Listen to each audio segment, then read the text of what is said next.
புகைப்பிடிப்பது புற்றுநோயை உண்டாக்கும், உயிரைக் கொல்லும். மது அருந்துதல் உடல் நலத்திற்கு தீங்கு விளைவிக்கும். பாதுகாப்பாக இருப்பீர், மது அருந்திவிட்டு வாகனம் ஓட்டாதீர்.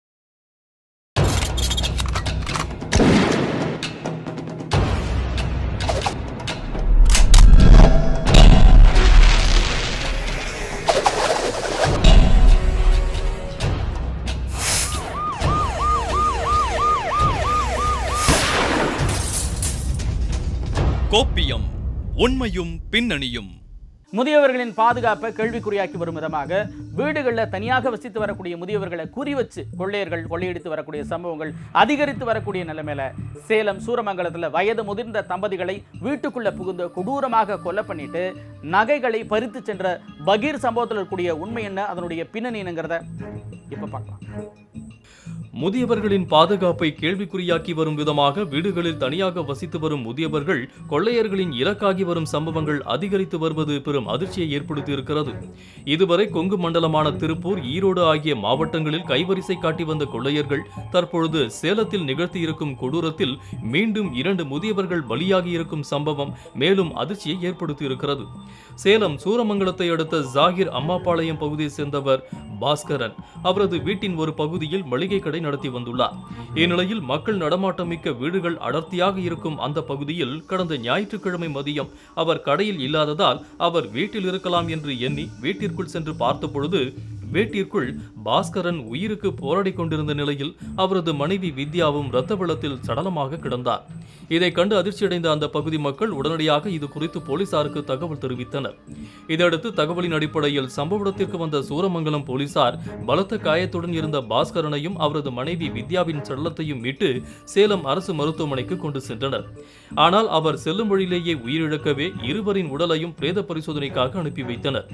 பின்னர் இது குறித்து வழக்கு பதிவு செய்து நடத்திய முதற்கட்ட விசாரணையில் அவர்கள் இருவரும் பயங்கர ஆயுதத்தால் தாக்கப்பட்டிருப்பதோடு அவர்கள் அணிந்திருந்த தங்க நகைகள் மாயமாகி இருந்ததால் இருவரும் நகைக்காக கொலை செய்யப்பட்டிருக்கலாம் என்று சந்தேகித்த போலீசார் கொலையாளிகளை தீவிரமாக தேடி வந்தனர்.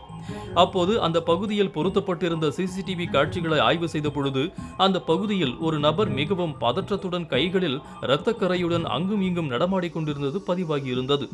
இதையடுத்து போலீசார் சிசிடிவி காட்சிகளின் அடிப்படையில் நடத்திய விசாரணையில் அந்த மர்ம நபர் அதே பகுதியில் வசித்து வரும் பீகார் மாநிலத்தை சேர்ந்த கூலி தொழிலாளி சந்தோஷ் என்பது தெரிய வந்தது. இதையடுத்து அவரது வீட்டிற்கு சென்ற போலீசார் அங்கு வீட்டில் பதுங்கியிருந்த சந்தோஷை கைது செய்து நடத்திய விசாரணையில் ஆரம்பம் முதல் கடன் பிரச்சனையில் தவித்து வந்த சந்தோஷ் அந்த பகுதியில் மளிகை கடை நடத்தி வந்த பாஸ்கர் மற்றும் அவரது மனைவி வித்யா அணிந்திருந்த நகைகளை அபகரிக்க திட்டம் தீட்டியுள்ளார்.